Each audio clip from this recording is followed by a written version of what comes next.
and district staff, general public joining us today. The time is 6:01 p.m. on this, the 21st day of August, 2024.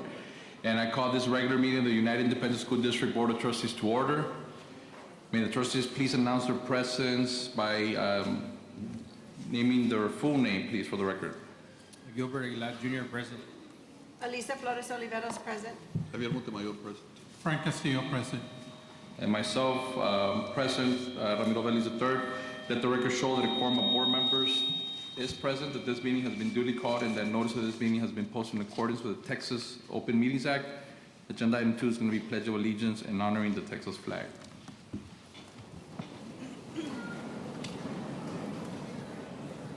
I pledge allegiance to the flag of the United States of America and to the republic for which it stands, one nation, under God, indivisible, with liberty and justice for all. Honor the Texas flag. I pledge allegiance to thee, Texas, one state, under God, one indivisible.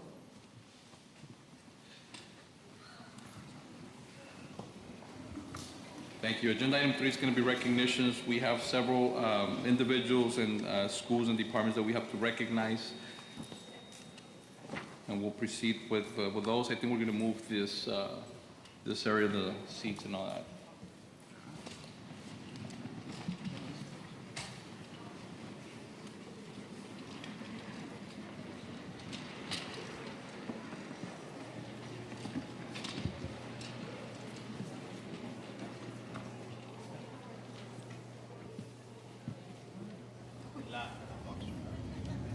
Sí la vi que...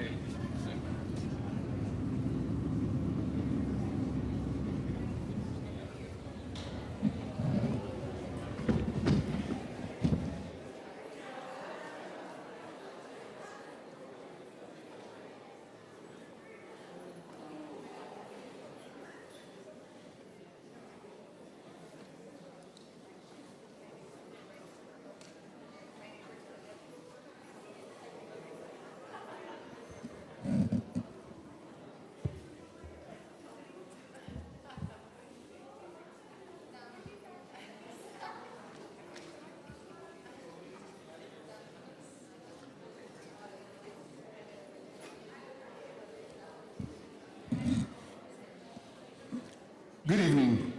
Good evening, board members, Superintendent Dr. Cruz, members of the audience. My name is Bobby Cruz. I'm Director of Athletics, and tonight it is with great pride that we recognize one of our own UISD products. We're proud to recognize Ms. Jennifer La Traviesa Lozano, who made history by becoming Laredo's first Olympian and competed in the Paris Games recently this past summer.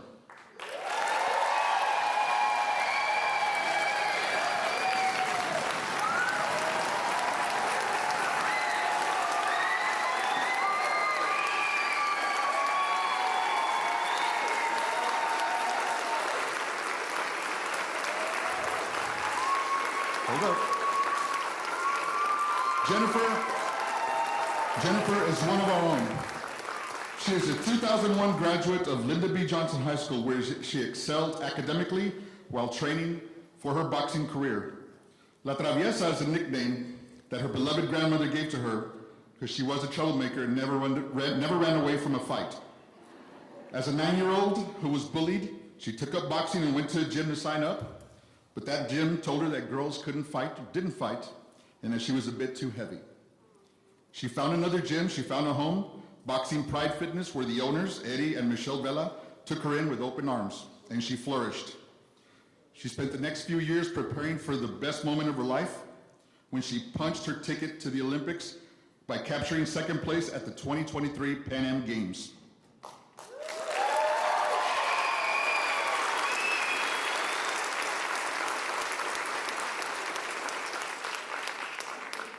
Two days before the fight, unfortunately, Jenny tested positive for COVID. She could have resigned or sat back, but she chose to fight in true form fashion. She has represented the best of our country, our gateway city, and UISD, and we're extremely proud of you.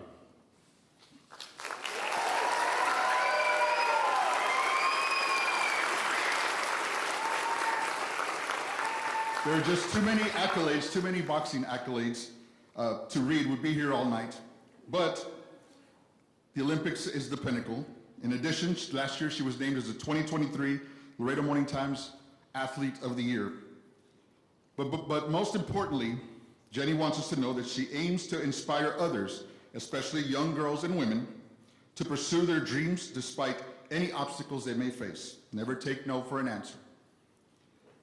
As well, she has become an advocate for mental health awareness for everyone. Jenny, we're super proud of you.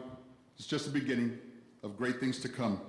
And in addition, just a side note, you shut down the city, you shut down the district during that fight. So congratulations.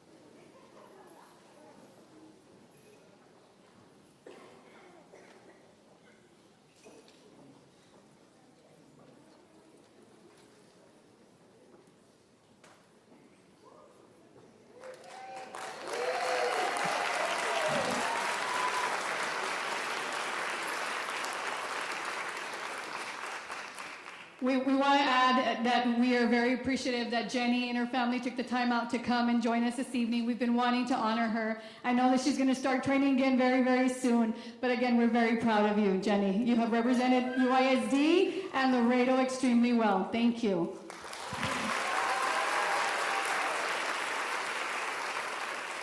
So our next recognition is our UISD Public Relations Department. UISD Board, welcome to our audience, our staff members. My name for the record is Rebecca Morales. I'm the Assistant Superintendent for Administration and Policies.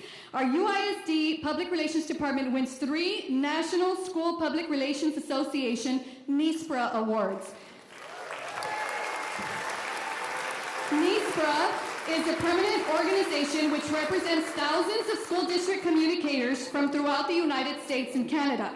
For more than 50 years, NISPRA has held a yearly competition which honors outstanding work in the field of school communications. We are very proud to announce that this year, the UISD Public Relations Department has won 3 awards in the category of Public Relations and Digital Media. Winning an Excellence Top Award in the Public Service Announcement category is Susan Carlson, Executive Director of Public Relations, for writing and producing the Barbie and Ken PSA, promoting school attendance and the opportunity for students to win a Kia Sportage. Winning a Merit Award for the in-house video category is Jose Sanchez, Communications Specialist, who produced the video on Dinosaur George, who visited Faskin Elementary. And winning an honorable mention in the marketing material category is graphic design specialist Carla de la Garza, who designed the 8th annual UISD Golf Tournament poster.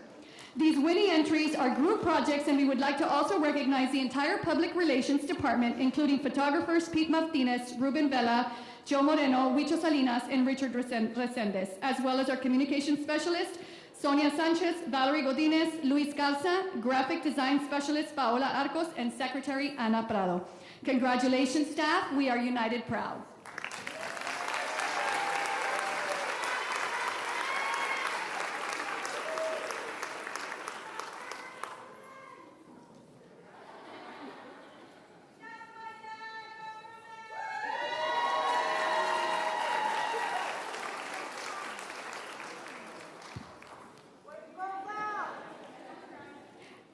Our next recognition includes many of our campuses here at UISD. As part of the National Campaign for Business and Education Excellence in collaboration with the Texas Business Leadership Council, the Educational Results Partnership, or ERP, engages business leaders in recognizing successful schools and education systems that are preparing students with the fundamental skills needed to be successful in the workforce and in life. This partnership has presented this honor roll distinction, which highlights successful schools and districts based on their collaboration and capacity in implementing best instructional practices for raising student achievement results. This past school year, approximately 12% of eligible schools and 10% of eligible districts made the Texas honor roll list. Schools and districts comprehensively performing in the highest 20% in reading, language arts, and math were selected as honor roll recipients. And I have to add that this is the most number of campuses that we will be recognizing since this recognition program started, so we're very proud. The following campuses made the prestigious honor roll list at the STAR category, educating over 33% of students designated as socioeconomically disadvantaged.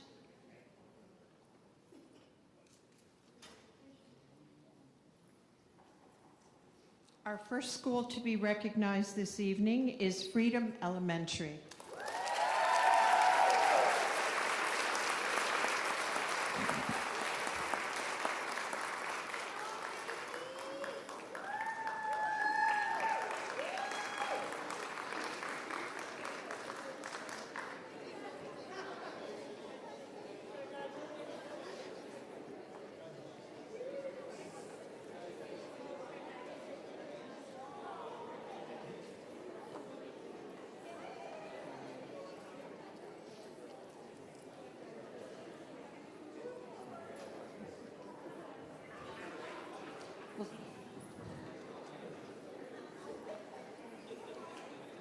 The second school to be recognized this evening is Barbara Faskin Elementary.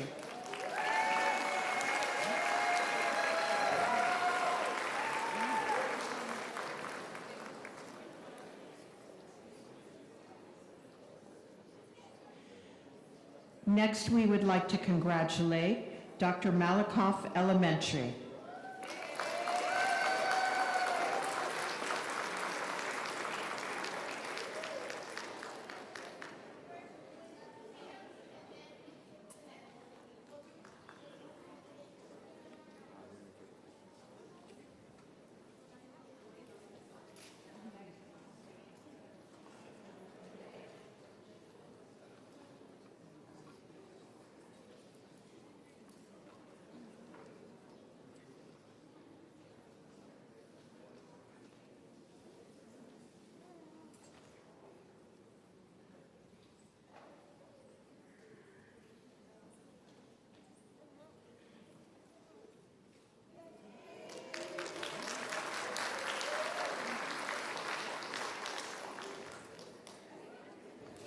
We'll take a picture next with Barbara Faskin Elementary staff.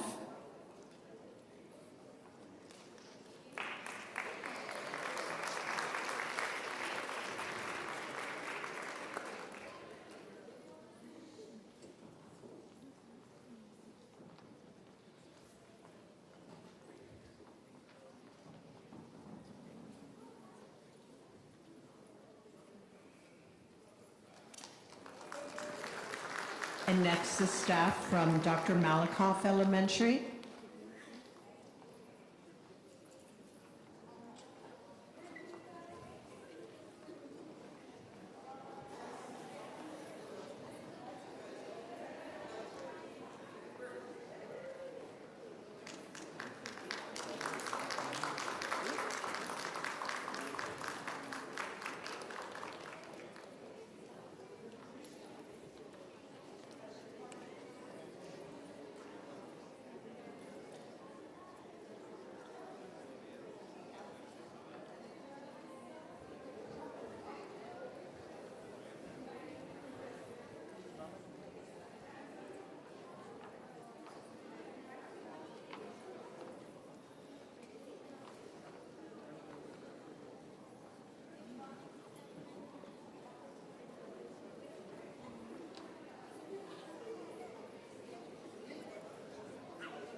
And a big congratulations to Borchers Elementary.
And next we have Kazan Elementary.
And let's have a big round of applause for Matias Diano Elementary.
And a big congratulations to Troutman Elementary.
And next, let's congratulate Newman Elementary.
The next school we'd like to congratulate this evening is Clark Elementary.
And now let's have a big round of applause for Nye Elementary.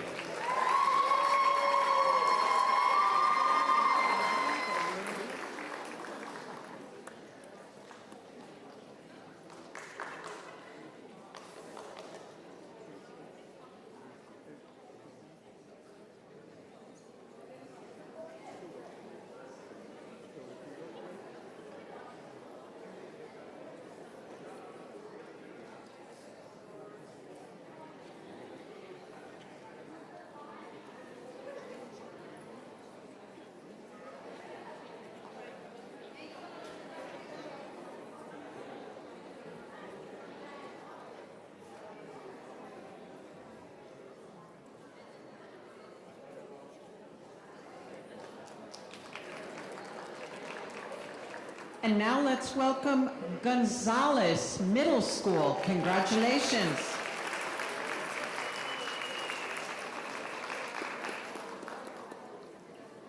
Hey, how are you?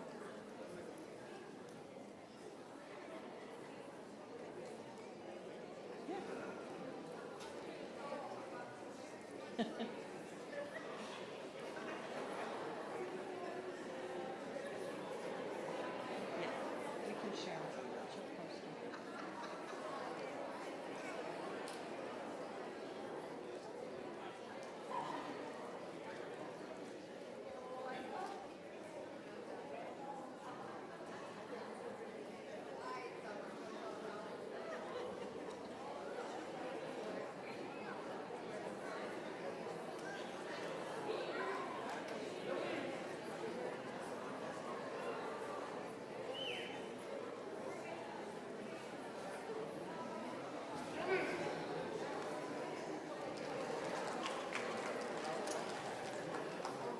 And our second middle school to be recognized this evening is Troutman Middle School.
And let's have a big round of applause for United Middle School.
And our first high school to be recognized this evening is Alexander High School.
And last, but certainly not least, the mighty Longhorns from United High School.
And we have another tremendous accolade.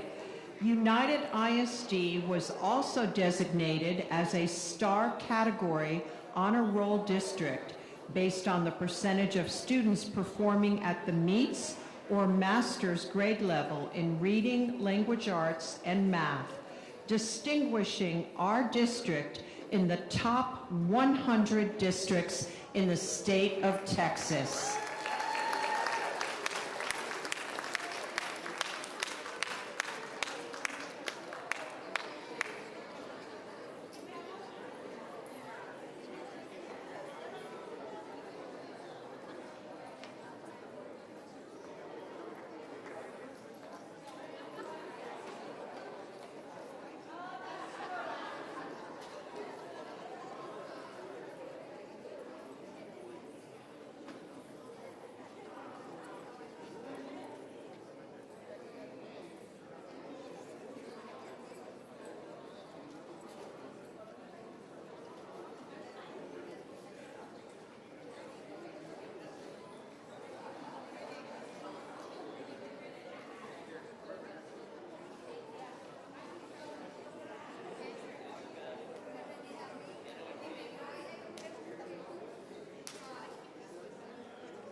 You didn't hear everything.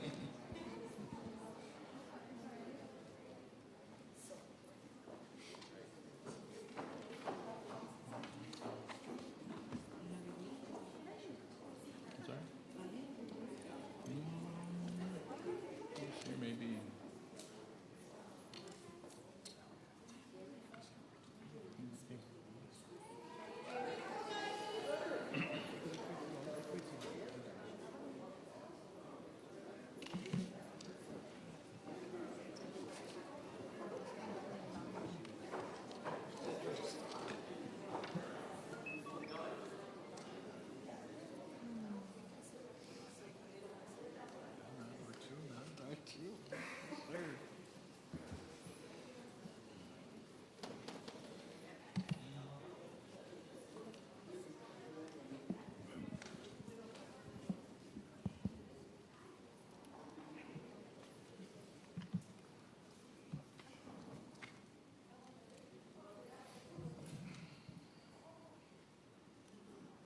All right, thank you very much. Agenda item 4 is going to be public comments. For the I'm sorry, real quick. For the record, Board Member Michelle Molina is present and she is about to join us. Yes, sir. Yes, sir. We have 10 public comments. We'll start off in the order they're received. First public comment is by Wayo de la Garza. He is speaking on uniform donation.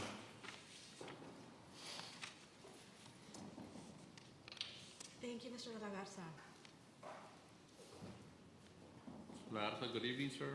Good evening, ladies and gentlemen of the board, Dr. Cruz, Along with me are the members of my evening satellite Rotary Club, where I'm the chairman, and we decided this year to help LIC and UIC try to look at their needs, the different kids that we're looking at. We wanted to take a look at several schools, but we decided it would be best if we decided to give to the actual district so that you all can do as you see fit and go ahead and allot these to the kids that are the neediest. We wanted to get this out as early as possible, knowing that school already started.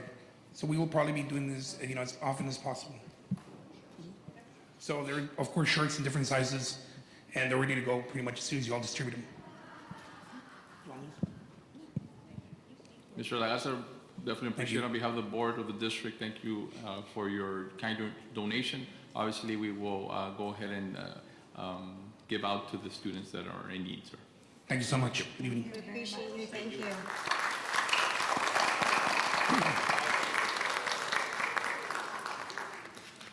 The next public comment is from David Perez, and he is speaking on social media and superintendent, I believe.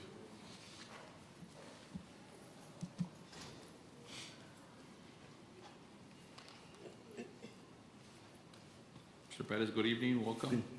Good evening, members of the board, UIC administrators, Dr. Cruz. For the record, my name is David Perez, and I am the local president of United Classroom Teachers Association. On behalf of our association, I would like to first thank our former co-administrators in charge, Mr. Mike Garza, Ms. Rebecca Morales, and Ms. Laida Benavides. Thank you for the outstanding job that you did during our difficult time. And I would also like to welcome our new superintendent, Dr. Gerardo Cruz. And we look forward to working with you and becoming even more successful than we are. Dr. Cruz's resume shows his impressive credentials, his educational experience, his experience with the other school district. But his education, his post-secondary education, receiving his bachelor's and master's degree from TAMIU, and getting his PhD from the best darn, I think that's the only way I can say it, university in the world, Texas A&M. Okay. Anyway, with those credentials, I think you were a very good selection for a new superintendent. Now, I'd like to step back, put away my president's mantle, and speak to you as a 25-year teacher, a parent of 2 graduates and 1 junior in high school, and as a taxpayer. I have been concerned when this process started with certain posts by certain social media groups that I think were rumor, counterproductive, not based in fact. I think the board followed the procedures as best they could. You named a search firm, TASB Executive Search Services, to help you with the superintendent search. There were 20+ applicants. The social media group wanted the names of the applicants, which wasn't going to happen. Then in, I believe, June, you announced that you were going to narrow it down to some more, and then then down to 4, and then leaks started happening. I don't know where these leaks were coming from, but it seemed to be people who were privy, if they're accurate, people who were privy to the discussions in closed session and with the attorneys present. And I think that's something very, very serious that needs to be dealt with. Okay, we can't have this. That's the idea of closed session. And I'll let you finish your thoughts, Mr. Perez. okay, I'm almost finished. But again, every step along the way was criticized, and sometimes with no basis. Now, I asked the board. I know it wasn't unanimous, the selection, but we need to unite and help Mr. Cruz, Dr. Cruz, be successful.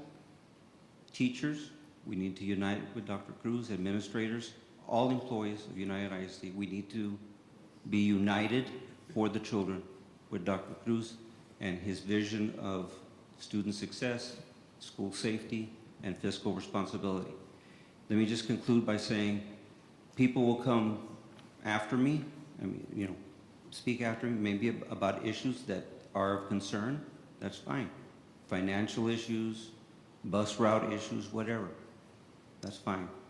But I think the social media group needs to be calmed down a little bit as to what they're posting. Thank you. Thank you for your comment, Mr. Perez. Next speaker. Yes, next we have Edna Garza, and she's speaking on budget.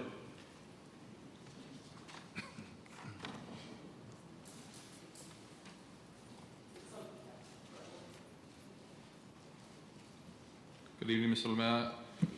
Welcome. Good evening, members of the board and everyone present. First of all, congratulations, Dr. Cruz, and I look forward to seeing amazing things happening now. And secondly, I'd like to thank, for the record, my name is Edna Olmeda. Secondly, I'd like to thank Ms. Andrea Garza and Ms. Silvia Vigil of United High School for doing an awesome job on assisting one of their seniors with an issue at their campus. They are the true reflection of what United ISD should be about, helping our students. On another note, it was brought to my attention that there was an incident that brought a major concern when it comes to a policy letting students re-enter the campuses after they have left. And by the way, it wasn't at United High School, this was at another campus. With the extreme high temperatures we are currently experiencing, it would be prudent to use your personal judgment and compassion to allow students who have to wait outside in these extreme hot weather and to be allowed to wait in a designated area inside the campus, or at least allow them to re-enter the campus to drink water. After all, our students are entrusted to you, UISD, and shouldn't we assure that that their physical, emotional, and mental health, as well as their safety, is not placed in danger? With this said, I hope your budget or discretionary funds will allocate monies to take care of matters such as these. My understanding is that some water fountains are lacking new filters, putting our students' health and well-being at risk. I will be in contact in the next few days to assure that all water fountains are fully functional so that our students have access to drink water. On the topic of policies, these are only some that I have time to address. Let it be known to all administrators that after-school tutorials is a supplemental duty, and no teacher should be intimidated into doing tutorials, nor should be retaliated against. Second, the annual waiver of teachers' planning period. Do not sign it. No administrator should be giving these forms in front of others, creating an intimidating and hostile environment where some teachers feel pressured into signing for fear of being retaliated against or blacklisted. Instead, they should be placed in their boxes so it would be done discreetly and allow teachers to comfortably and willingly whether to waive or not waive their planning period. Remember, harassment and intimidation tactics are a violation of code of ethics and could possibly be considered a crime. Can I just continue? Yes, ma'am. Finish Go ahead off? and finish your thought. Yes, ma'am. And now let's talk about budget. And where should most of your budget go to? Students, cafeteria personnel, bus drivers, custodians, office staff, teachers, and substitutes, who in the last board meeting called themselves the forgotten. I myself also had forgotten to mention them. Please, let's try to remember them as well. These are the people that keep the schools running. Or do you think schools could go on without them? Well, I surely don't think so. But maybe some of you can go home and ask your children who they interact with most at school, and then think about that. Thank you. Thank you, Mr. Olmeda, for your comments. Next speaker. Next speaker is Victor M. Vasquez, and he's speaking on K-9. Mr. Vasquez, good evening, sir. Welcome. Probably you guys already forgot about the dog that the two dogs that have been missing for a little while, Santi and Mock. I'm glad the chief is here today because I think they got access to those dogs in Lackland Air Force Base from TSA in what do you call that word? With the intent to keep them. So you know, I'm sorry, Mr. Vasquez, I couldn't understand what you were saying. I'm saying, probably you guys forgot about Santi and Mark, the two dogs that are missing. Only one came back, right, Santi? Okay. So I say I'm glad that the chief is here today, and hopefully, little by little, I went to Lapland and decided to issue me some documents that ask for an open records, and I was going to bring it over here so you can have an idea what's going on. I don't know if the chief mislead the legal department or the three administrators about this dog, because Santi was born in August 19, 2020, and Mark in the January 15, 2021. So when the district goes to pick up dogs in Lackland Air Force Base, they have to go with documents, right? It goes with a letter a letter from the district, you know, the legal letter with a signature and the reason why, right? So when they get a dog, they do the transfer about responsibility of the dog, and they come back to Laredo. I think those dogs will pick up in his truck, and hopefully they seize that truck, and hopefully it's going to be another embarrassment for USD. So to give you a little bit more idea about the dog, Santi was taken in July 17, 2023, and to the vet, and the district paid for the purchasing of food and vaccines and what else? And medical supply for a year. A dog that nobody know they had it here in UIZ, right? Everybody's surprised when they hear the name of Santi. So that Santi dog she was never certified with Bond Dog, right? Yeah, we know they get certified by the city police of Laredo PD. It was not certified for anybody. So there was a ghost dog in the district. Nobody knew the dog existed until it was turned over to, or given by the board to Bond Dog.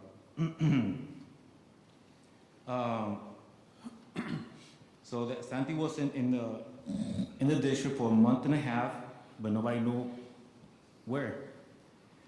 According to the policy, right, the dog must work at least 3 years in order to be eligible to retirement. They didn't work not even a year. None of them. So Mr. Bond Dog, he resigned in August something. But anyway, I put it in the website. You can read it there anyway. That one? Okay, thank you, Mr. Vasquez, for your comments. Next speaker. Next speaker is Leti Juarez, speaking on budget 2024-2025. Good evening, ma'am. Welcome. Hello, sir. Good evening. For the record, my name is Leti Juarez. Mr. Cruz, I congratulate you for being selected as the new UISD superintendent. I wish you and your staff an exceptional school year. There has been a lot of discussion on salaries in the last couple of board meetings. Teachers, bus drivers, custodians, security guards, aides, and cafeteria personnel are all asking for pay increases.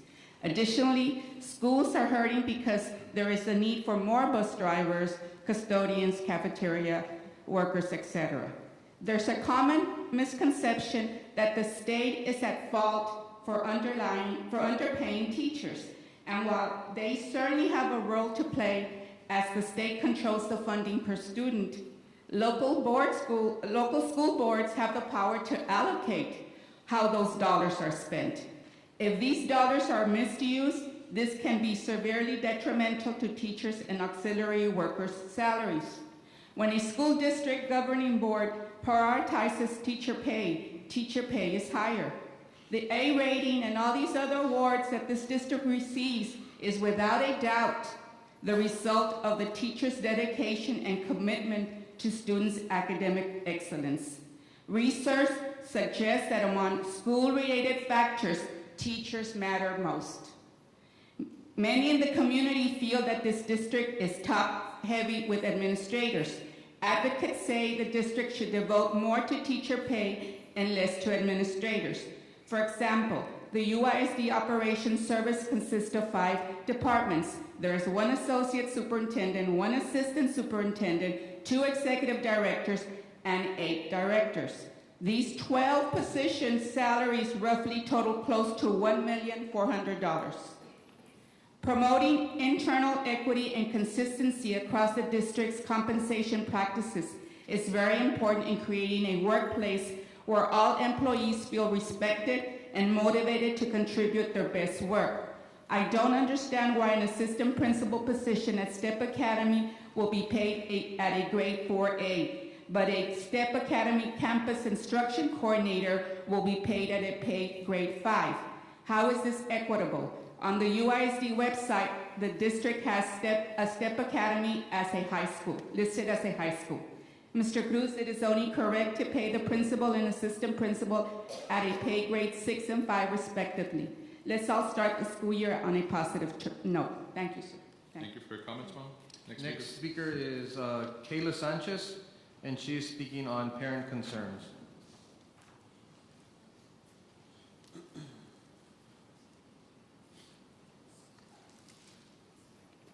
Good evening, Ms. Sanchez. Welcome. Hello, buenas tardes. Buenas tardes. For a record, Kayla Sanchez, veteran, taxpayer, and parent volunteer. First off, I want to congratulate Dr. Cruz, and I also want to ask and pray to Great Spirit that you're not just another puppet in this circus. We need change, and change comes from leading by example and not rewarding failure. Y de que le caiga el saco, con todo gusto se lo doy para que se lo ponga. No se me hace justo que le dieron un salario excesivo de $300,000 a una persona que no tiene experiencia como superintendente y no tiene pruebas de que ha hecho un presupuesto que le dé un ajuste del costo de vida, cost of living adjustment, to all classified staff. Y por esos salarios excesivos, nuestras taxas están subiendo. Salarios excesivos que esta mesa directiva aprobó. El personal de limpieza a veces tiene que comprar de su propio dinero artículos de limpieza para la escuela. Estoy pidiendo un presupuesto anual con algo más extra para que nuestro personal pueda tener los artículos de limpieza necesarios para mantener nuestras escuelas limpias y desinfectadas. Acabamos de pasar por una pandemia mundial y que no tengan el suficiente presupuesto para mantener las escuelas limpias y desinfectadas es un desastre total. Para las personas encargadas de estos presupuestos, hagan su trabajo bien. Y si no alcanzó un año para los artículos de limpieza, entonces para el próximo año hay que hacer cambios en ese presupuesto y no nada más y simplemente decir que no hay dinero. Sí lo hay y no es para uso personal de ustedes. Dejen de ser tan egoístas y ayuden a los que en verdad están sosteniendo a flote este distrito. Los maestros, el personal de limpieza y el personal que se encarga de alimentar a nuestros hijos. La verdad me duele que mi hija tenga que despedirse de una maestra con la que ella se sentía a gusto y con la que ella estaba aprendiendo mucho. ¿Por qué? Porque era mucho el trabajo que se le daba y poco el pago. Al punto que yo misma la apoyé comprando abejitas bees que ella estaba haciendo de estambre para sobrevivir. Ahora mi hija tiene su primer clase del día que se llama 21st Century Life Skills. Ella me dijo que se supone que la tienen que enseñar a cocinar y hacer otras cosas por ese estilo. Pero, ¿qué creen? No tienen una clase con el equipo necesario en lo absoluto. So it's a free time class. My daughter having a free time class is a clear waste of taxpayer money. I hope the new superintendent can get the necessary equipment that Molina Middle School needs and make things right. Thank you. Thank you, Mom. The next speaker is Memo Castro, and he is speaking on superintendent.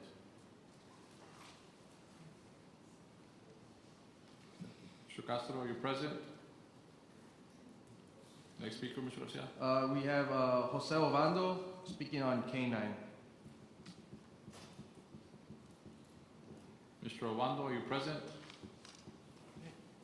Next speaker is Valentin Valer Ruiz. He's speaking on subs and teacher salary. JROTC Olympians discretionary funds. Good evening, Mr. Ruiz. Welcome, sir. Thank you, Valentin Barra Ruiz, Laredo and United ISD advocates. Dr. Cruz, congratulations. As a taxpayer, I will be your best friend and tell you the truth. I truly hope you learn from the many mistakes LISD made against students, parents, and LISD staff. I hope you can videotape board member meetings just like LISD does, where they show the speakers' faces and board close-up. Thank you, board members, for teachers and sub-salary cuts after a 9% inflation rate. But sadly, ¿qué pasó con los olvidados? The other UISD educators, paras, clerks, custodians, food service, and other classified staff. I did not pay my teachers' union dues for bootlicker presidents that are not here advocating for a COLA increase for all employees. You're playing a divide and conquer game. We need a cost of living adjustment for all classified staff of 10%. Anything else is only a pay cut. As a veteran, I'm upset that you tore down the best obstacle course at United South High School. You could have easily moved it in front of the campus right next to the fence. An obstacle course is needed at every high school, along with restroom, showers, and lockers for all JROTC cadets. Just like Martin High School, JROTC for 3 years in a row made over $1 million in scholarships by JROTC cadets, beating out Nixon, Cigarroa, and Martin athletic scholarships combined. So can each high school JROTC campus in UISD can do the same at every high school. Think about the next shooter. I'm talking about an Olympiad shooter, because they have those classes in JROTC that could go to the Olympics and win a gold medal.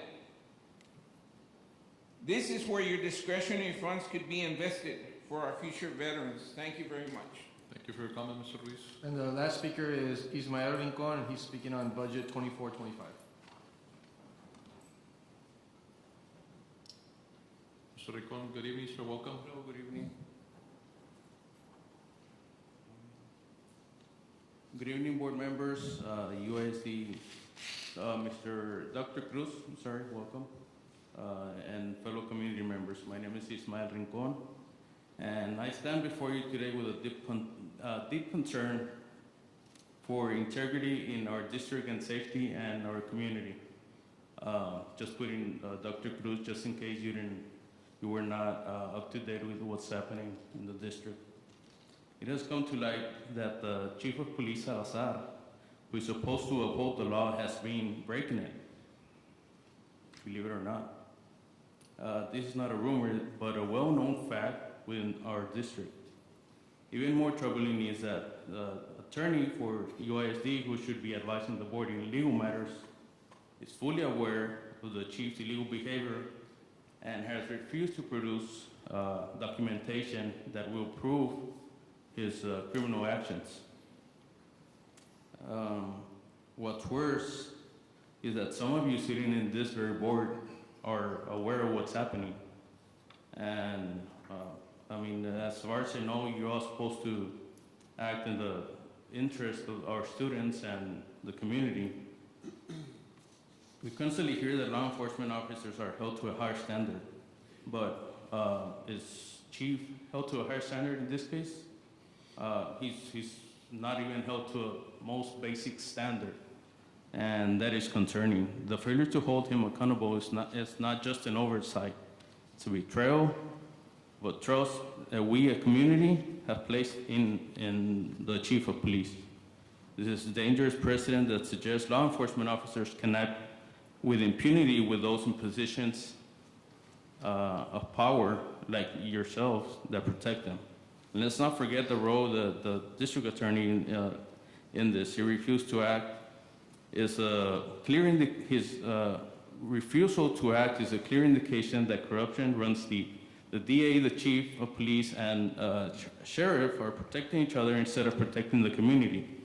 This level of corruption is unacceptable and cannot continue. Even more shocking is that the fact that 3 of the board members are peace officers. and you're not doing anything to address this illegal behavior by Chief Salazar. How can we trust you to uphold and ensure the safety of our students if you are unwilling to hold your own colleagues accountable? It doesn't end there. One of the board members has been lying to his constituents and openly violating the law without facing any consequences.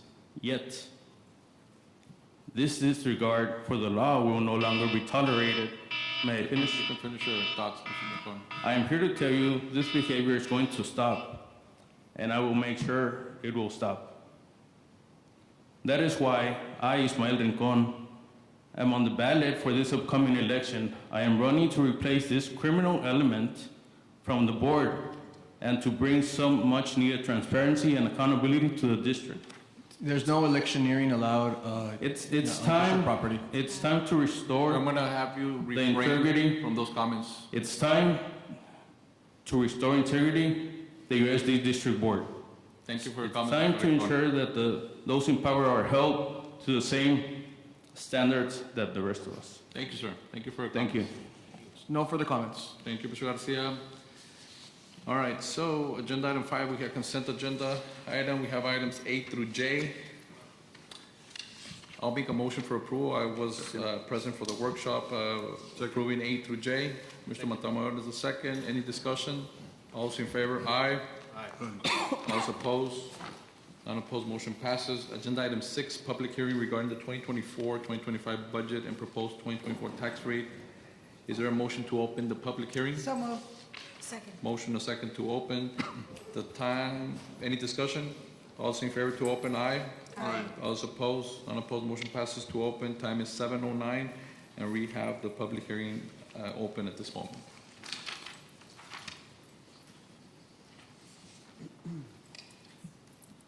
Good evening. Thank you, Mr. Vélez. Members of the board, members of the audience, Dr. Cruz, attorneys. For our public hearing, just to let the board know, we did publish the notice 10 days ago as required by law. In the notice, it talked about this meeting. It told our proposed tax rate, which you will be voting on in one of the following items. But for now, just to share with the audience our official budget that we're proposing tonight. If you see there that our total budget for general fund is going to be over 400, and if you just give me a minute, 442.4 million. It's presented the way TEA requires, which is at a function and fund level. We also have the debt service fund, which is at 35.2 million. This is to pay back our debt that we have borrowed. And then the Child Nutrition Fund is also a fund that needs to be adopted, also a budget that needs to be adopted, and that is at 40.6 million. I know we shared with you since December our budget, where we're going, staffing. June, we had our compensation discussion, and all this is incorporated in this budget. Yes, at this point, we have a deficit budget of 9.7 million. Working with staff, we will be prudent. We will be careful not to affect student services. So at this point, unless the board has any questions. No, thank you for the information, ma'am. All right, so do we have any public comments regarding the 2024 budget and proposed tax rate for 2024? What is the tax rate going to be? The tax rate being proposed will be, the total tax rate will be 0.785970, a little more than 78 cents. It's actually less than last year. Last year, it was 0.798170. So A slight reduction in the tax rate. a slight reduction in the tax rate. Okay. Yes, that's correct. And there's no public comments on the on this item. They Thank you, were Mr. already Garcia. heard. Mr. Vélez, before a vote is called for, I do have a statement to read concerning the budget that is currently up for approval. On June 6, 2024, the Board of Trustees approved a compensation plan for the 2024-25 school year that supported 2 wellness days for all full-time employees and granted a one-time increase of $1,500 per classroom teacher and $1,100 for all full-time employees, which will be paid in early October 2024. The budget presented to the board for approval includes two of these previous actions taken on June 6 and an increase in the district's contribution to the health insurance by $600 a year per full-time employee. The administration will amend the budget to cover the one-time increase during this school year. This budget gets us through the school year, including opening 2 new campuses, Ramirez Middle School and the replacement campus for Clark Elementary School. This budget will help the district reach its goals of providing consistent quality instruction for all 41,000 students, ensuring processes for employee recruitment and professional growth, engaging families and collaborating with community partners, providing a safe and secure environment, and ensuring the district is fiscally accountable and efficiently productive. We expect to have a deficit of about $9.7 million by the end of the year. However, we hope to meet the goal so that our students and parents will not feel any reduction in services. As good stewards of public funds, we look forward to working to be conservative on our spending, and we will have to review our staffing guidelines district-wide if we are to get our budget within our expected revenue in the future. The district management team will meet with our state representatives to share our instructional, safety, and financial issues that hopefully can be addressed in this coming legislative session in January 2025. Again, I strongly stress that our services to staff and students will not be affected, but we must be cautious as we proceed. Thank you, Dr. Cruz, for that information. All right, so appreciate the information, Ms. Benavides. Motion to close the public hearing. Second. Motion to close in a second. Discussion. All those in favor, aye. Aye. All those opposed, none opposed. Motion passes to close. Time is 7:14. Public hearing is closed. Agenda item 7, items for individual consideration. Item A, is approval of donations. Yes, I do have donations to be read into the record. One donation, a donation received by the UISD Athletics Department in the amount of $1,000 from Arigindi Oil Ltd. and will go towards the 2024 golf tournament. A donation also received by the UISD Athletics Department in the amount of $1,000 from Imperial Bag and Paper Company LLC that will go towards the 2024 golf tournament. Another donation received by the UISD Athletics Department in the amount of $1,000 from R Chapters LLC, also going towards the 2024 golf tournament.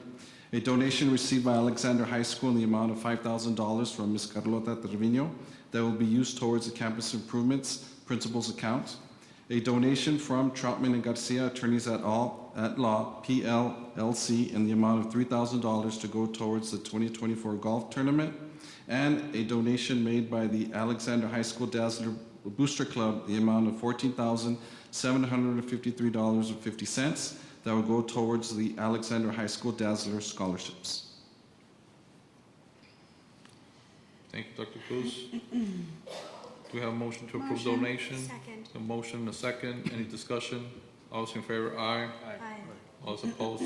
None opposed. Motion passes. Item B is approval of board minutes for the months of May, June, and July 2024. We have a motion to approve. A second. Any discussion? All those in favor, aye. Aye. All those opposed? None opposed. Motion passes. Item C, adopting official budget for the 2024-2025 fiscal year. This is the budget we're proposing for the board to consider to adopt. Yes, ma'am. Yes. Do we have a motion to approve as presented? Motion. Motion by Mr. Aguilar to approve the official budget as presented. Second. Second by Mr. Montemayor. Is there any further discussion? All those in favor, aye. Aye. All those opposed? None opposed. Motion passes. Thank you very very much. Item D is resolution to adopt 2024 tax rate. Ms. Madrigal. Good evening, board members, Dr. Cruz, members of the audience. I bring to you the resolution to adopt the 2024 tax rate. It's a combined rate of 0.785970. For M&O is 0.669200, and debt service, bond indebtedness, interest, and sinking fund of 0.116770. Motion for approval. Second. Motion and a second. Any further discussion? All those in favor, aye. Aye. All those opposed? None opposed. Motion passes. Thank you, ma'am. Thank you. Item E, discussion, possible action to nominate a candidate for the TASB Board of Directors for Region 1, Position A. Do we have a motion to approve a candidate for the TASB Board of Directors? table that till after executive Yeah, session. we're gonna table Make a motion. All right, so we're gonna, Motion to table? Second. motion and a second to table after executive. Any further discussion? All those in favor to table, aye. Aye. All those opposed? Item is tabled to after executive. Item F, discussion and possible action to approve the retirement of United Independent School District Police K-9 EDA and to authorize transfer of ownership of K-9 EDA to Penny Longoria. Do we have a motion to approve retirement of our K-9? Yeah, the motion for discussion. All right, Motion, so we need a second? Second for discussion. motion and a second, discussion? Okay, where were the K-9, who's gonna be in the custody of the K-9? Who are we retiring the K-9 to? Would it be to Ms. Penny Longoria, I believe? Oh, there it She's- is, I'm sorry. Yes, Okay, I that's just wanted correct. to make sure that it is to her. Okay, correct. Yes. So, any yeah. other discussion? I was concerned because I know there was some public comment about what happened previously with the K-9s that we had retired. And I have not personally discussed with Ms. Longoria, but I've had people discuss with Ms. Longoria her intentions for the K-9 after retirement. And she fully agrees to have the K-9 be a part of her family. And that's what I had wanted previously with the other K-9s. I was saddened to find out that that did not happen. But I fully trust that Ms. Longoria is a woman of her word, and this is exactly what's going to happen with this K-9. All right, yes. We have a motion, a second to approve the retirement. Any further discussion? All those in favor, aye. Aye. Aye. All those opposed, unopposed, no. Motion passes. Item G, discussion and possible action to adopt the board resolution approving a one-time salary increase pay raise for substitutes for the 2024-25 school year. A motion for discussion? Second. All right, we're in discussion. Okay, Mr. Castillo, was this your item? That is correct, Ms. Oliveros. So we found out back in June that teachers were going to get a $1,500 one-time payment. And then there was $1,000 for administrators, which is all fine. I think the superintendent just elaborated on it a few minutes ago. My only question was, what are we doing with the teachers? Teachers that go in to substitute, to go in and help during a regular classroom. They take on the full duties and responsibilities that other teachers have. Many teachers, and I think you heard at the workshop already, things that I had already known, they go in and take the role of a teacher. They get called often. They get to go and they volunteer their time. They're certified teachers, many of them. Some are not, but most of them, I would say more than 50% are. They go and help our district in order so we can continue functioning, and they go and teach the subject and the content area.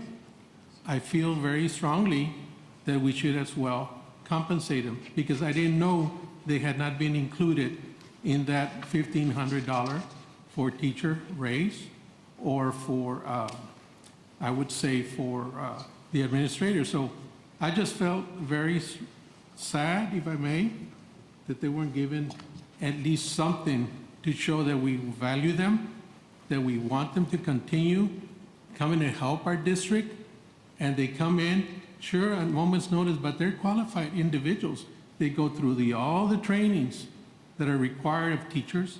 They go learn and teach, and they do their jobs exceedingly well. In my opinion, I just felt it necessary that if we had not included them, that we should. And I believe that most of our board members feel that we should recognize them and their service. And that is why I brought the item, and I brought the item with some of our board members already acknowledging that we need them. And so that is, Mrs. Oliveros, why I want to continue to show that we need the substitutes, that whether they're teaching in the classroom or coaching, that they're there and that they're respected, because that was the other thought that was brought forth, that many times they didn't feel they were respected, they were not treated well. And I think most of us receive correspondence from some of those substitutes where they were being left out. So I just want to be more inclusive, bring them into the fold and start recognizing their efforts, and at the same time compensate them justly. Not more, not less, just justly. And so I know that administration is going to bring a plan right now, but anyway, for my thinking, that is why I brought the item.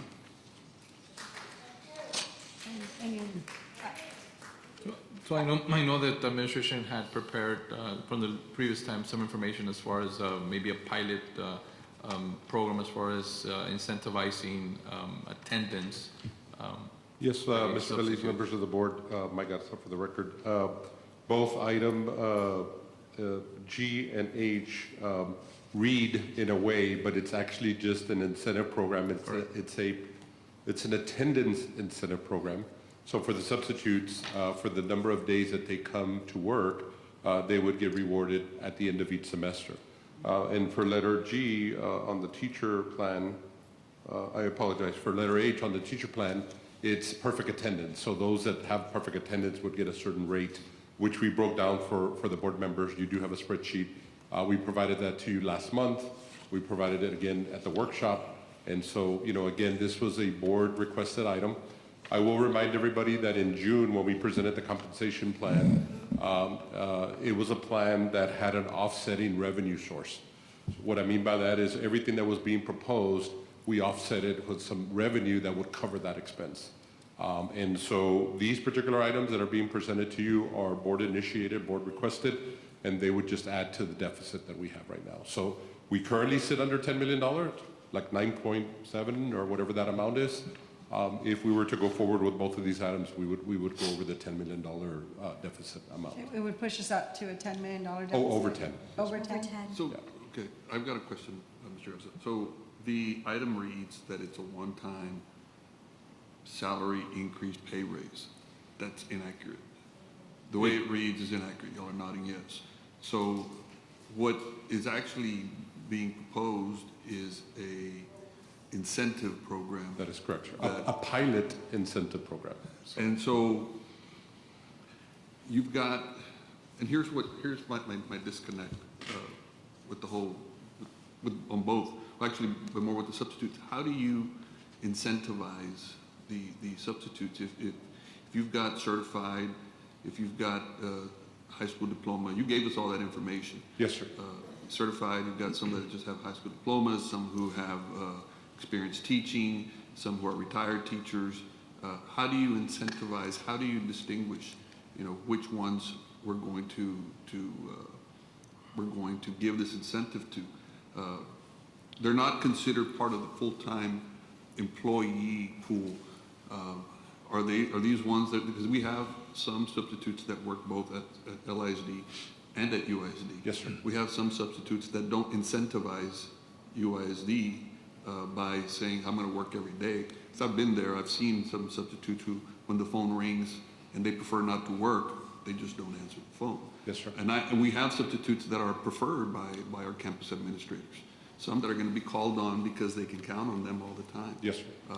So how do you distinguish which one is going to get this incentive and which one is not? It's real simple, sir. It'll be based on the number of days, so we don't distinguish by the category level, south side, north side. It's a universal plan. Essentially, if you hit at least 25 days per semester, you will get the first tier of the bonus. If you hit the second tier, which is 45 days or more, you'll get the second tier of the bonus. And if you happen not to make it in the first semester, well, you'll get a brand new shot, wipe the slate clean for the second semester. And let me just add to this, just for context purposes. Yes, sir. I'm the one who brought it up last time that I wanted to talk about it in the workshop, and this is why I wanted to talk about it. So I'm told that the last 2 years, the last 2 budget cycles, substitutes have been given increases in their daily rate across the board. Yes, is that accurate, or is that? Yes, sir. We gave $5 last year and $5 the year before, in addition to a one-time payment. It wasn't that much. And we did something earlier this year as well, correct? So yeah. So we did $5 last year, and the year before we did $5 across the board, all categories. And then I can't recall, but there was a one-time incentive payment of about $250, It around was during the $300. ESSER funds, if I may. Right. Yes, yes. ESSER funding. Yes, So sir. right now, our daily rate for substitute ranges, there's a range based on On your level, right? Right. So if your degree. what's the minimum amount that where we're at right now?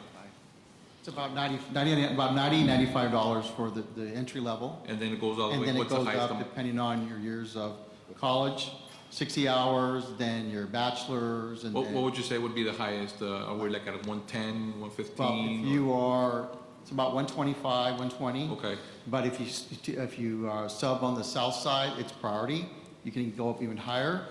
And then if you go into a unit, it's $10 more. Understand. Well, because that's a special ed unit that you're talking about. All right.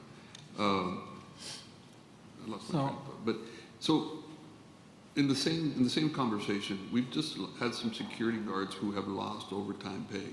We've lost a lot of our full-time employees have also lost that access to overtime pay. In fact, you know, we're trying to figure out how to compensate some of our security guards, our kitchen workers, because, you know, through the SR funds, they were also getting overtime. Yes, sir. Through other sources that go and work as custodians and things like that. So they've lost also some income or income that was there. They've also been reduced in income.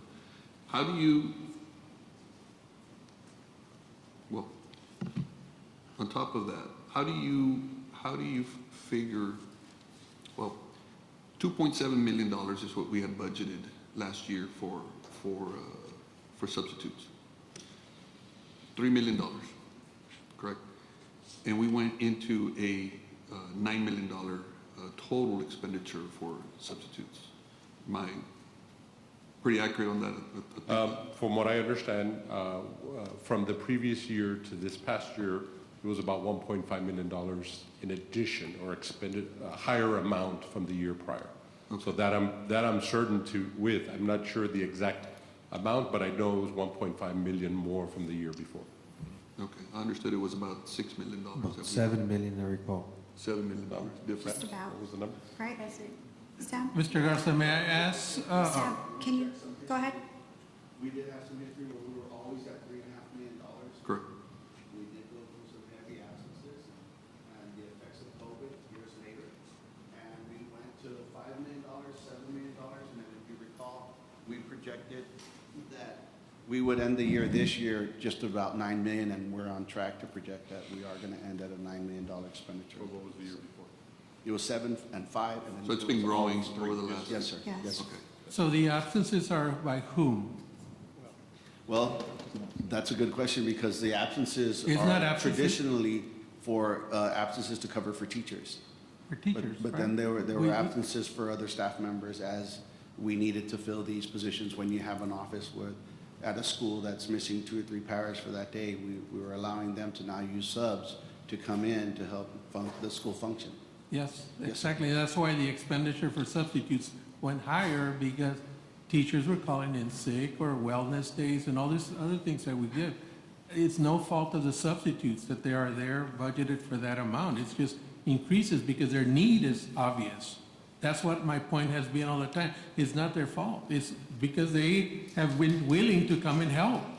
And I really just think it's the I way- don't disagree that we need substitutes. I'm not, and I don't disagree that we've historically paid our substitutes and our teachers low.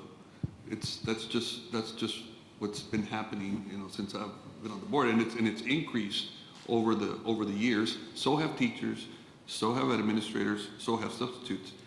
I didn't establish that, you know, before I got on the board, but it's been going up, and so. But I want all the information there so we can make an educated decision on this.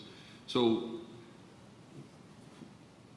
there's also an item here. The next item is for incentivizing teachers.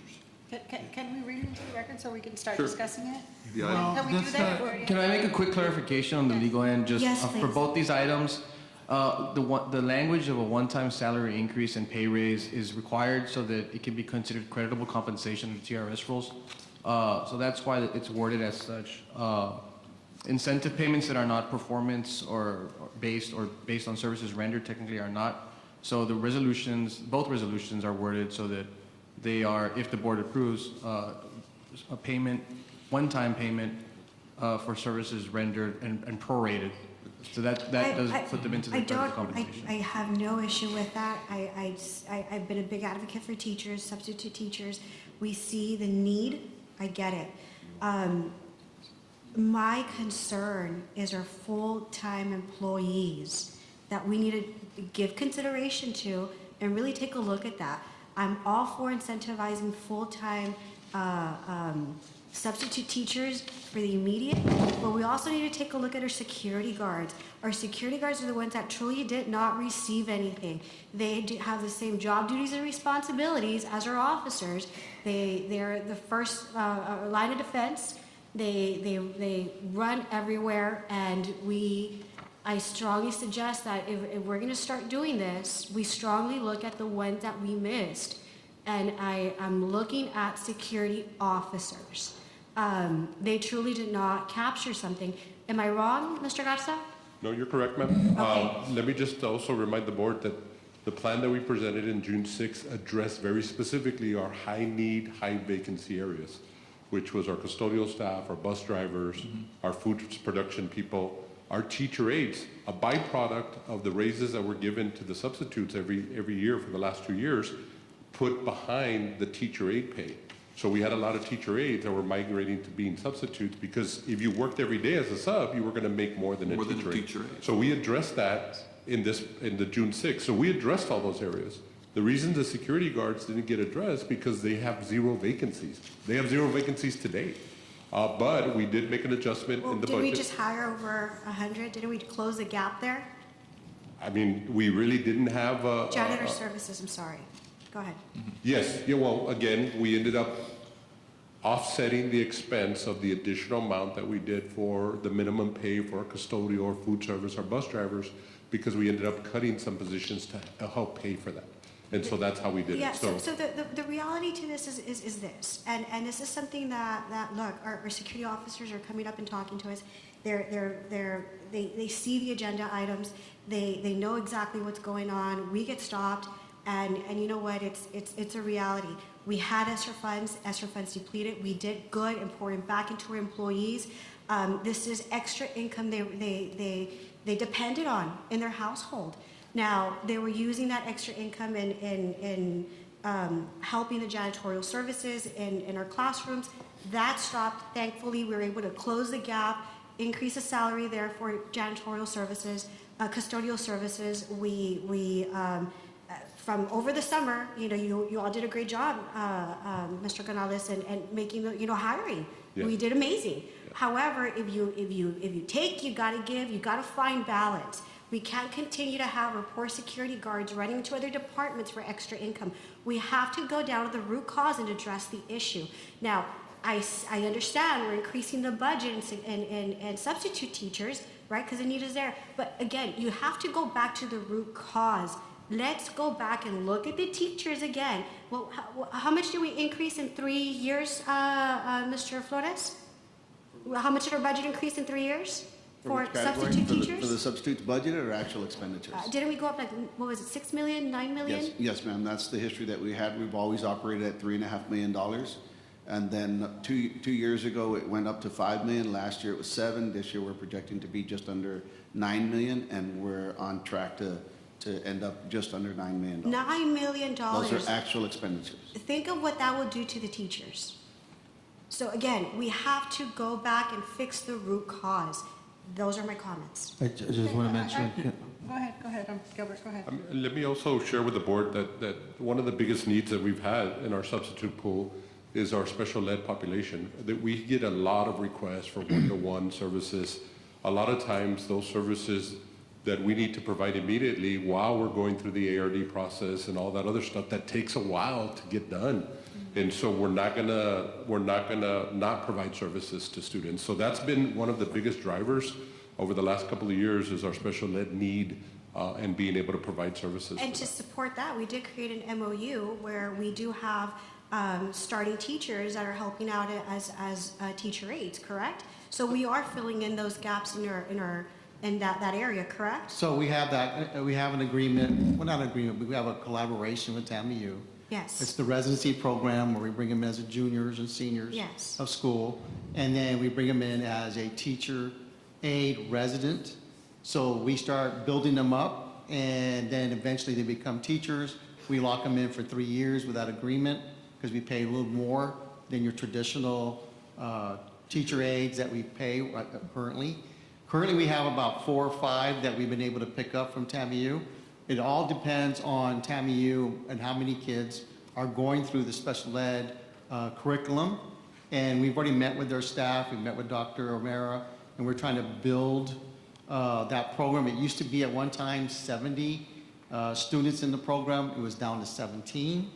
And so there's now an interest because we've talked to the kids their freshman year, sophomore year, and we're telling them, get your degree plan so you can go this direction, and then that way we can hire you your junior year.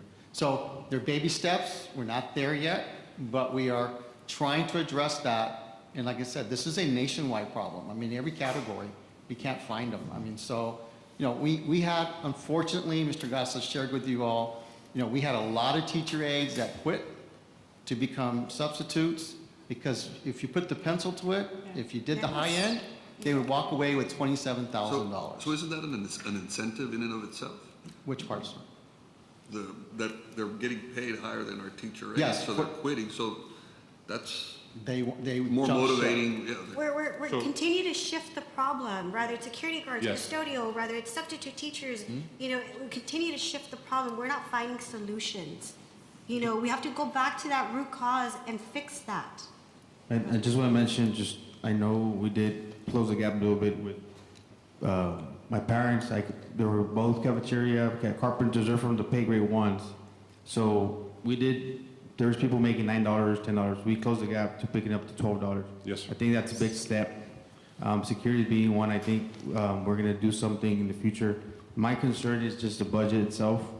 We're at 9.6, 7, and we're going to go over 10.4 maybe. And it seems that we might not have the clear vision going forward, and we might need more time to just see overall, to not miss anybody, and instead of focusing on subs, you know, custodians, cafeteria ladies, and just make sure we are doing across the board fairly. I know this is just an introduction, but my main concern is just the budget itself. I like the way you put it, Mr. Aguilar. That's my concern with it. We don't have a clear vision with where this is headed. And I myself also was approached by a security guard during our budget meeting that we had last week, and they said that they're forgotten. Nobody thinks about security guards. Right. And it's concerning for me to find out that we have a lack of teacher assistants in our district, and it's concerning to know that they make more as substitutes. So we're hurting ourselves Yes. by doing It's this. a bit- yeah. We're shooting ourselves in the foot. We need teacher assistants, full-time teacher assistants in the classroom. And so we're incentivizing in the wrong direction. Right. Against teachers. We need the support for teachers in the classrooms, not necessarily by way of substitutes. I'm not saying it's not needed, but more so by way of a teacher assistant, a full-time teacher assistant in that classroom. Telling me that we're gonna go over a $10 million budget is very concerning to me. You know, we need to be responsible to our taxpayers. We have to answer to them. And I think that you couldn't have said it better, Mr. Aguilar. We need a clearer vision, and that's my problem with this. But in regards to agenda item H, was that meant to offset the need for substitutes? So we had the Incentivize? discussion, Right. we had the discussion last month, and I think Mr. Montalbano asked us to do a report, which we presented at the workshop. So, you know, we're following the directions of the wishes of the board. And at the end of the day, we're providing this information to, let me also go back. We do have a plan to do something going forward. We do have a salary study. I know Dr. Cruz has only started a couple of days ago, but we do have a plan in place to be able to do a salary study so that we have a clear vision, a clear plan for next year. Again, we were addressing the immediate acute need that we had, where we had lack of custodial staff, lack of bus drivers, all the areas that we had a ton of vacancies. We addressed them, and we're slowly getting them back. The security guards weren't addressed because, quite frankly, we didn't have any vacancies. But we are addressing it. This budget that you just approved will address the security guards in that manner. So I'm we're going to taking care call of it. for the question. I don't know if we've had enough discussion. We're talking about substitutes. We're not talking about police officers, any other field. They should be here. I just want to say, I call for the question, Mr. President. Let's decide, we're going to give substitutes a one-time salary increase or pay raise. Okay, so do we have a motion then on item G as discussion and possible action to adopt the board resolution for a one-time salary increase pay raise for substitutes for the 2024-25 school year? We already have information presented by administration. Are you gonna do a I motion? make the motion, yes. You can make motion for, For whatever was presented right now by I Mr. think we Garza. already had a motion and a second, and we were in discussion, now we just called the question. Yeah. okay. But was the motion to approve or? No, it just, well, it was just. Correct. Okay, well, correct. Mine was just for discussion, so. Right. Correct. So Mr. Castillo's a motion to approve. Correct. All right. Yes. Okay, do we have a second for Mr. Castillo? I'll do a second for Mr. Castillo. We go into discussion. Any further discussion Well, on it? my only discussion Yes. is that I cannot support this item because it hurts our teachers. It really hurts our teachers. It's really hurting our district, not with losing teacher assistants, and it's neglecting our security guards, our bus drivers. It's neglecting a lot of other categories. For that reason, I cannot support it. I just want to say that it's not fair to put an item like this in the public, like the way it's being presented, and get a group of people excited. It's not fair when it's not thought out and it's not considered other positions. And this is why we go into executive session to discuss these items, to come out here and make an informed decision that has been closely considering all bases. So I am not against substitute teachers. I just cannot support it the way it's being presented today. Thank you. Any further discussion? All right, so all those in favor? Aye. Aye, there's two. All those opposed? Aye. Four opposed, motion does not pass. Next one is going to be item H. It's going to be discussion and possible action to adopt board resolution approving one-time salary increase pay raise for classroom teachers for 2024-2025 school year. So same item, but addressing or targeting classroom teachers. Yes, sir. Perfect attendance. Yes, sir. Perfect attendance for Yes, sir. classroom teachers. All right, do we need more discussion or more information from administration? No. Do we have a motion for this? Motion to table, we'll revisit later time. Second. We have a motion to table, second by Ms. Oliveros. Any discussion on tabling? All those in favor to table, aye. Aye. All those opposed? None opposed, motion passes to table. Item I is request from board members in reference to use of Board of Trustees discretionary funds for various projects and campuses. Yes, sir. So there's no additional items at this time other than what's in your board packet. Correct. So I'll make a motion to approve items that were already requested. There's a second. Any further discussion? All those in favor, aye. Aye. All those opposed?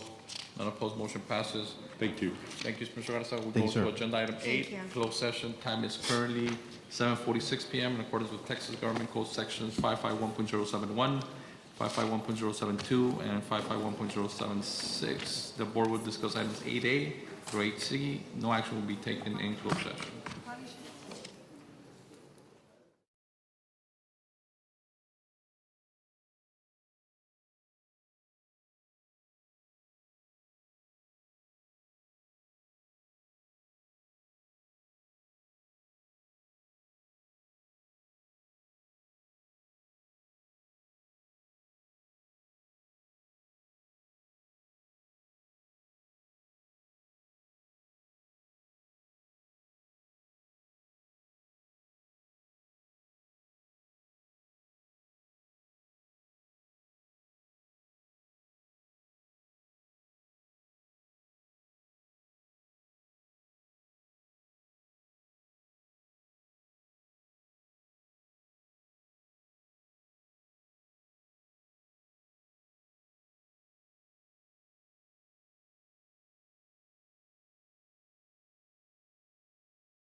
All right, agenda item 9, open session. The board has reconvened from closed session, and we are now in open session. Time is 9:05 p.m. For the record, no action was taken in closed session. I'm going to start off by recalling item E, which was discussion possible action to nominate a candidate for the TASB Board of Directors for Region 1, Position A.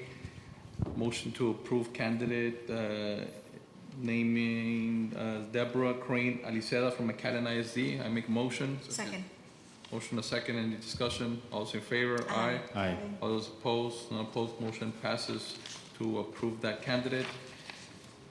Agenda item 9A is possible action with respect to the lawsuit filed by Potential Holdings LLC against the United Independent School District UISD regarding the UISD Student Activity Complex Educational Support Center plat filed of record volume 21, pages 43 and 44 of the Webb County plat records, and the UISD Las Cruces School plat filed in volume 18, page 55 of the plat records of Webb County, Texas, in Santa Claudia Lane, Santa Monica Drive within the UISD SAC plat and matters incident thereto, including legal options available to UISD. Suit was filed in the District Court of the 111th Judicial District of Webb County, Texas, under cost number 2023 CVG 0000151D2. Yes, Mr. President, the recommendation on that item is to authorize legal counsel to proceed as discussed in closed session. Motion for approval. Second. Motion a second. Any discussion? All those in favor? Aye. Aye. All those opposed? Not opposed. Motion passes. Agenda item 9B, possible action with respect to executing resolution for the sale of residential lot described as a .334 acre tract on the western side of Palencia Avenue out of Lot 3, Block 2, United Independent School District, Santa Rita Elementary School plat, Laredo, Webb County, Texas. Yes, Mr. President, the recommendation on that item is to pass a resolution to sell the property described. Motion for approval. Second. Motion a second. Any further discussion? All those in favor? Aye. Aye. All those opposed? None opposed. Motion passes. Agenda item 9C, possible action regarding construction of Vaquero Boulevard and reimbursement obligations arising under the original purchase and sale agreement executed in connection with the purchase of the one-half undivided interest in the property over which the extension of Vaquero Boulevard runs. Yes, Mr. President, the recommendation is to authorize legal counsel to proceed as discussed in closed session. Motion. Motion, do we have a second? Second. Motion a second. Any discussion? All those in favor? Aye. Aye. All those opposed? None opposed. Motion passes. Agenda item 9D, possible action regarding the resolution for the sale of real property in Los Obispos subdivision consisting of a 7-acre undeveloped tract located along the south side of Moon Lane, half block east of Ejido Avenue, 1/3 mile south of La Pita Mangana Road, west of Loop 20 in southeast Laredo. Yes, Mr. President, the recommendation on this item is that the board take up a motion that no action be taken on this matter. All right, I make a motion for no action. Is there a second? Second. Second. All right. Discussion. All those in favor for no action? Aye. Aye. All those opposed? No action on item. Motion passes. Agenda item 10, adjournment. Do we have a motion to adjourn? Motion. Motion a second. All those in favor? Aye. Aye. All those opposed? Motion passes. We adjourn at 9:08 p.m. Thank you very much and good evening.